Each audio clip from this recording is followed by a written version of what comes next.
wow তেন্তে এতিয়া নো tension মই এতিয়া ছাবস্ক্ৰাইব কৰিম ৰাইমনা ক্লাছেছ সহজে পঢ়া ভালকৈ বুজা সফলতা নিশ্চিত হেল্ল' এভৰিৱান সকলোকে স্বাগতম আন এটা নতুন ভিডিঅ' লৈ আজিৰ এইটো ভিডিঅ'ত আমি আলোচনা কৰিম ক্লাছ 7ৰ সমাজ বিচিত্ৰত থকা পাৰ্ট 1 পৃথিৱীৰ অন্তৰ্ভাগ আৰু ভূপৃষ্ঠৰ পৰিৱৰ্তন ষ্টুডেণ্টছ 2026 বৰ্ষৰ তোমালোকে সকলোৱে জানা তোমালোকৰ সমাজ বিচিত্ৰখন পৰিৱৰ্তন হৈছে নতুনকৈ আহিছে এইখন নতুন কিতাপ হয় নতুন কিতাপৰ প্ৰথমটো পাৰ্ট তোমালোকে দেখা পাইছা নিশ্চয় এইখন হল তোমালোকৰ নতুন কিতাপৰ চিত্ৰ এইখন তোমালোকে দেখা পাইছা এইখন একেবাৰে নতুন কিতাপ এইখন তোমালোকৰ 2026 বৰ্ষৰ কাৰণে এইখন কিতাপ তোমালোকে পঢ়িব লাগিব ঠিক আছে এই নতুন কিতাপখনৰে প্ৰথমটো পাৰ্ট হয় এইটো যে পৃথিৱীৰ অন্তৰ্ভাগ আৰু ভূপৃষ্ঠৰ পৰিৱৰ্তন তোমালোকে টেনচন নলবা ভিডিঅটো শেষলৈকে চাই থাকিবা এই পাঠৰ অন্তৰ্গত অনুশীলনীত যিমানখিনি প্ৰশ্ন আছে গোটেইখিনি প্ৰশ্নৰ উত্তৰ অতি সুন্দৰকৈ আলোচনা কৰা হৈছে সো অনুশীলনী একত দিয়া আছে প্ৰথমতে তলৰ প্ৰশ্নবোৰৰ উত্তৰ দিয়া ক নম্বৰ প্ৰশ্ন ভূপৃষ্ঠৰ পৰিৱৰ্তন মানে কি উত্তৰবোৰ একেবাৰে চুটিকৈ আৰু সহজ ভাষাত বুজি পোৱাকৈ তোমালোকক লিখি দিয়া হৈছে এবাৰ চালে তোমালোকৰ মনত ৰৈ যাব কেতিয়াও পাহৰি নাযাবা আৰু সো চাই থাকা উত্তৰ হ'ব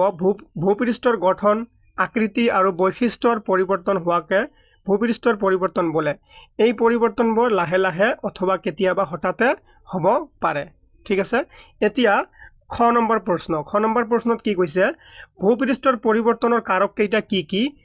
উত্তৰ হ'ব ভূপৃষ্ঠৰ পৰিৱৰ্তনৰ কাৰক প্ৰধানকৈ দুটা এক নম্বৰ হ'ল আভ্যন্তৰীণ কাৰক অৰ্থাৎ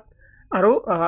ইংৰাজীটো নালাগে তোমালোকক আভ্যন্তৰীণ কাৰক আৰু দ্বিতীয়টো হ'ল কি বাহ্যিক কাৰক এই দুটা মনত ৰাখিলে হৈ গ'ল ঠিক আছে একেবাৰে মই তোমালোকক কৈছো এবাৰ চালে মনত ৰৈ যাব তোমালোকৰ সো শেষলৈকে চাই থাকা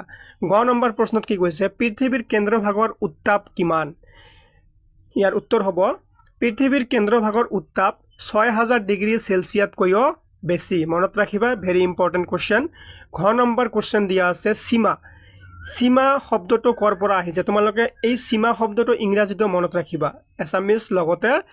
এই ইংৰাজীটো মনত ৰাখিবা যে সীমা শব্দটো কৰ পৰা আহিছে ইয়াৰ উত্তৰ হ'ব যে সীমা শব্দটো সিলিকনৰ Si আৰু মেগনেছিয়ামৰ Ma যোগ হৈ আহিছে ঠিক আছে সিলিকন মানে হৈছে Si মানে হৈছে সিলিকন আৰু Ma মানে হৈছে মেগনেছিয়াম অৰ্থাৎ দুটা একলগত কৰিলে কি হ'ল সীমা এই দুটা একলগত হৈ সীমা হৈছে সো গুৰুমণ্ডলত সিলিকন আৰু মেগনেছিয়ামৰ পৰিমাণ অধিক হোৱাৰ বাবে ইয়াক সীমা স্তৰ বুলিও কোৱা হয় তোমালোকে এইখিনি নপঢ়িলেও হ'ব অকল এইখিনি পঢ়িলেও হৈ যাব যে সীমা শব্দটো সিলিকনৰ Si আৰু মেগনেছিয়ামৰ Ma যোগ হৈ আহিছে এইখিনি লিখিলেও তোমালোকৰ উত্তৰ সঠিক